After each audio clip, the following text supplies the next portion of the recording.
All right, you guys, three types of people. What type of person are you? Before I go into these three types of people, I'll say that I've been all three types at one point in my life.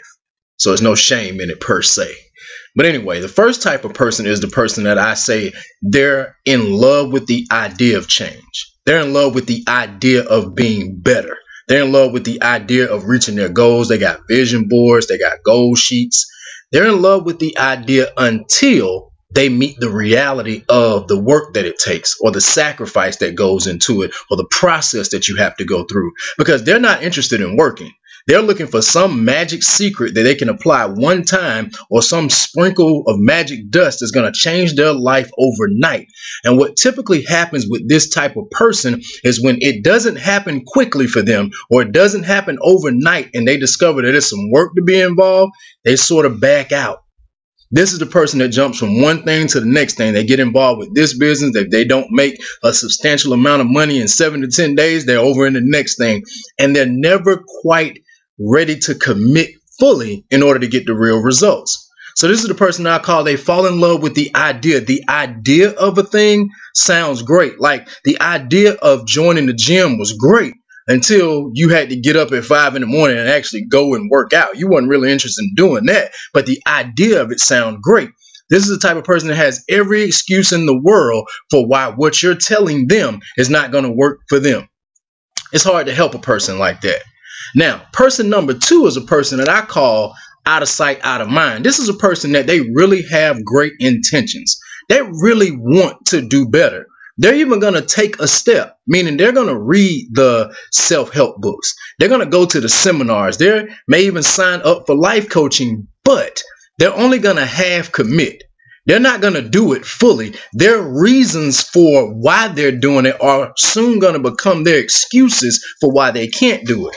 You know, that person that's trying to transition from their full-time job to be an entrepreneur full-time, and their reason for doing it is, you know, I want my kids to have a better life. Sooner or later, that very reason is now going to become their excuse. I could do it more, but I got kids. See, you don't understand because you ain't got no kids. So the very reason for why you're doing this is now your excuse. This is the person that, you know, as long as it's in their face, they're 100% committed. But when they walk away, it's almost like they forget about it. I often compare this to the person that, don't get mad at me, but that person that goes to church every Sunday, but they only go for the good feeling because they're in there running, screaming, shouting, crying, rolling. I'm going to do it right this time. But as soon as they get to the parking lot, they cursing out the parking attendant. They whooping kids in the parking lot. It's like it's out of sight, out of mind. This is the person that you're in the middle. You're almost there, but nothing is really going to happen because you haven't decided to fully commit.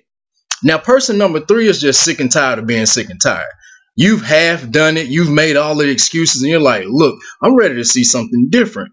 And you're going to fully put your all into it. You're going to stop making excuses. You're going to go through whatever process you got to go through for however long you have to go through it until whatever it is that you desire, whatever it is you've been thinking about, hoping for, praying about, dreaming about, it really happens.